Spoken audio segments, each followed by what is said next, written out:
राज्य परीक्षा परिषद पुणे महामंडळातर्फे घेण्यात येणाऱ्या आता या एक्झामसाठी ज्या अडचणी येतात एक्झामला, फायनल एक्झामला, तर त्या कशा हे करायच्या एक्झाममध्ये कुठले ऑप्शन अवेलेबल नसतील तर ते कशा पद्धतीने सॉल्व्ह करायचं दुसरा पर्याय वापरून, तर ते बघूयात. इंग्लिश 40 स्टेटमेंटसाठीची मी पहिली सूचना सांगते. जी काही सिरीज आपल्याला फिलअप करायच्या आहेत, 1 ते 8 आकडे जे आपल्याला फिलअप करायचे त्याबद्दल एक पहिली सूचना आहे. आपण नॉर्मली बेसिकली असं शिकलो आहे की एक आकडा टाइप करायचा, एंटर करायचं आणि फिल सिरीज या ऑप्शन मध्ये जाऊन आपल्याला ती सिरीज कंप्लीट करायची. पण एक्झाम मध्ये फिल सिरीजचा ऑप्शन ऍक्टिव्हेटच नाहीये किंवा एक्झाम मध्ये तुम्हाला हा ऑप्शन ऍक्टिव्हेट दिसणार नाही किंवा हा ऑप्शन शोच होणार नाही. तर आपण आता ड्रॅगच्या पद्धतीने कसं करायचं ते पाहूयात. इथं एक आकडा टाइप केल्यानंतर सर्व विद्यार्थ्यांनी 2 असं टाइप करा, इथे एंटर करा. हे दोन्ही संख्या सिलेक्ट करा, म्हणजे 1 आकडा आणि 2 आकडा ह्या दोन्ही सेलला सिलेक्ट करा. कोपऱ्यात जो ठोकळा येतोय, आता इथं एरो पॉइंटर असा येतोय बोटाचा, याला क्लिक करा आणि ड्रॅग करून खाली करा. आपल्याला कुठेपर्यंत आणायचंय पहा, B14 या सेलपर्यंत ड्रॅग करत आणायचं, म्हणजे 8 आकडे बरोबर येतात. अशा प्रमाणे फिल सिरीज आपल्याला वापरायचंय.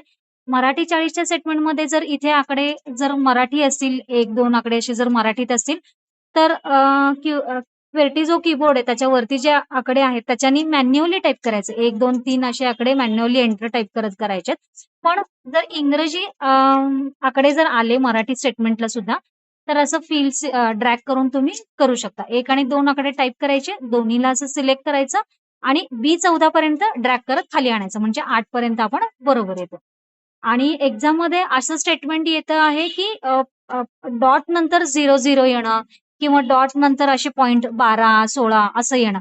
पण काय होतंय, टाइप करताना ते पॉइंट नंतरचे जे आकडे आहेत ते येत नाहीयेत. हे पहा, आता मी जसं की आता इथे टाइप करते 3125.28 वरती पण काही मी आकडे टाइप केले होते, पण टाइप केल्यानंतर हे आकडे असे गडप होतात, पुढचे पॉइंट्स दिसत नाहीत. मग काय करायचं एक्झाम मध्ये, जर येत नसेल तर तिथे एक्झामिनरला वगैरे विचारू नका, तर इथे सिलेक्ट करा हे सगळे चारही कॉलम्स आहेत जिथे आपल्याला आकडे टाइप करायचे आहेत. याच्यानंतर आपल्याला यायचं आहे नंबर्सच्या कॅटेगरीमध्ये, म्हणजे नंबरचा जो टॅब आहे, होम टॅबमध्ये नंबरची जी कॅटेगरी आहे त्याच्यामध्ये आपल्याला इथे इन्क्रीज डेसिमल आणि डिक्रीज डेसिमल, हा पहिला पॉईंट इन्क्रीजचा आहे, दुसरा आहे डिक्रीजचा. तर आपल्याला इथे इन्क्रीज डेसिमल करायचे, म्हणजे आपल्याला 2 पॉईंट हवेत पण तिथे टाइप केलं तरी पण येत नाहीये. मग आपल्याला किती पॉईंट हवेत बघा, 1 आणि 2. हे पहा, 1 आले, 2 आता टाइप आधीचे टाइप केलेले आलेत बघा. आता इथून पुढे आता व्यवस्थित सुरळीत टाइप होईल पहा. आता कॉमा 110.49. मगाशी कसं टाइप होत नव्हतं, मग त्यामुळे काय करायचं, सिलेक्ट करायची एवढी रेंज जेवढ्या 4 कॉलम मध्ये पाहिजे आपल्याला आकडे. नंबर्सच्या कॅटेगरीमध्ये इथं इन्क्रीज डेसिमल मध्ये 2 पॉईंट वाढवायचे, कारण का आपल्याला 2 पॉईंट्स लागणार आहेत डॉट नंतर. आणि जर डॉट्स घ्यायचेच नाहीयेत, टाइप व्हायला लागलेत, तर डिक्रीज डेसिमल पॉईंट केले तरी पण चालेल. हे पहा, डॉट्स निघून गेले, पण आपल्याला हवेत, त्यामुळे आता इथे आपण इन्क्रीज डेसिमल करूयात. 2 पॉईंट आपल्याला लागणार आहेत. मग अशा पद्धतीने आपल्याला स्टेटमेंटचे हे 2 पॉईंट्स कव्हर झालेत आपले इथे, की जे एक्झाम मध्ये अवेलेबल नाहीयेत आणि ते कसे ऑन करायचे फिल सिरीज बाबत आणि या डॉट्स बाबतीत जर पॉइंट नंतर येत नसेल तर.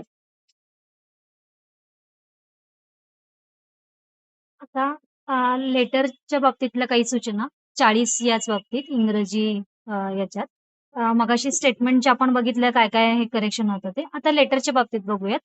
ज्यावेळेस आपण आता एखादं लेटर करतोय, आपलं पूर्ण लेटर आधी फॉर्मॅट करून घ्यायचं या पद्धतीने.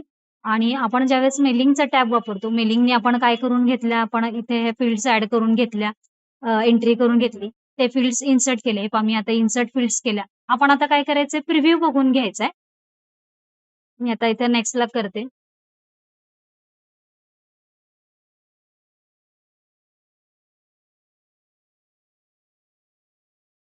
प्रिव्ह्यू रिझल्ट केला आणि एक एक नेक्स्ट करून बघते. आहे पहा, आता सेकंड प्रिव्ह्यू बघितला, नेक्स्ट केलं की त्याच्या पुढचं दिसेल. असे मी आता 2 प्रिव्ह्यू बघून घेतले आणि लास्टला आपल्याला इथे ऑप्शन द्यायचा फिनिश.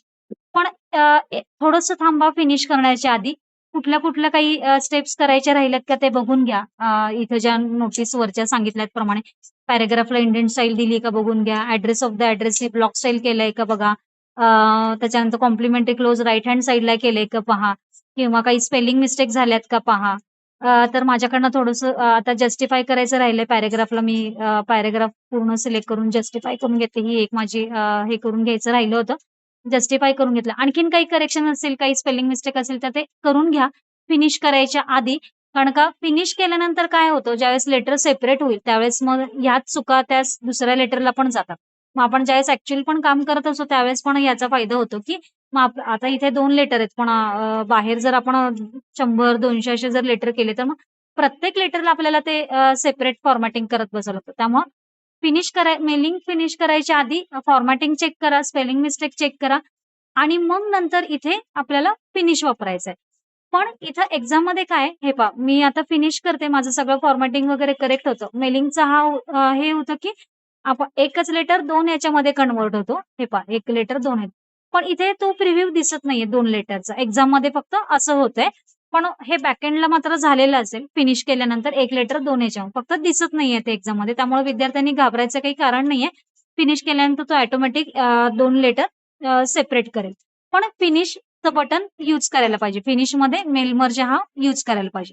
आणि ते कधी करा, ज्यावेळेस तुमचं सगळं फॉर्मॅटिंग झालेलं असेल, तुमचं सगळं करेक्शन झालेलं असेल, तर त्याच वेळेस फिनिश करा. आणि ही एक गोष्ट लक्षात ठेवा, की फिनिश केल्यानंतर जे 2 लेटर आहेत ते फक्त दिसत नाहीयेत आपल्याला एक्झाममध्ये. बाकी काहीच हे नाहीयेत एक्झाममध्ये.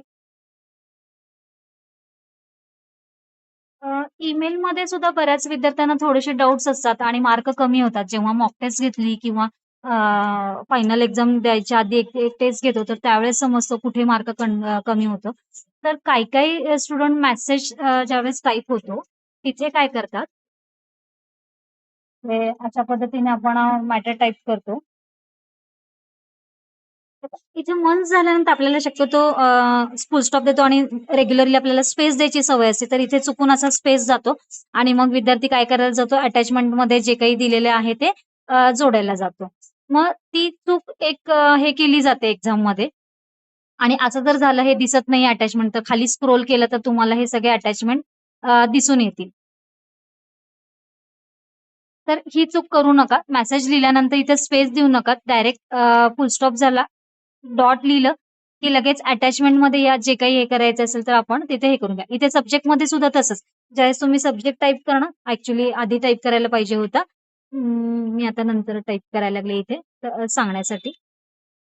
ओव्हरड्राफ्ट इथे सुद्धा फुल स्टॉप झाला, की अजिबात स्पेस वगैरे द्यायचं नाही. बरोबर पुढच्या याच्यामध्ये यायचं टाइप करण्यासाठी. आणि स्पेलिंग इथे जर चुकीची दिलेली असेल, तर ती ॲज इट इज टाइप करा. त्याला काही करेक्शन करायला जाऊ नका. कुठेही ईमेलमध्ये, लेटरमध्ये, स्टेटमेंटमध्ये किंवा स्पीड पॅसेजमध्ये चुकीची स्पेलिंग आली, तर ती चुकीचीच टाइप करा. चुकून कधी-कधी स्पेलिंगमध्ये आकडा सुद्धा येतो त्यांच्याकडनं बाय डिफॉल्ट. तर ते जसं आहे तसं स्पेलिंगमध्ये टाइप करायला घ्या. आणि त्याला फक्त करेक्शन करायला जायचं नाही. ह्या सगळ्या गोष्टी फॉलो केल्या तर नक्कीच तुम्हाला व्यवस्थित चांगले मार्क पडतील. परीक्षेसाठी बेस्ट ऑफ लक सर्व विद्यार्थ्यांना.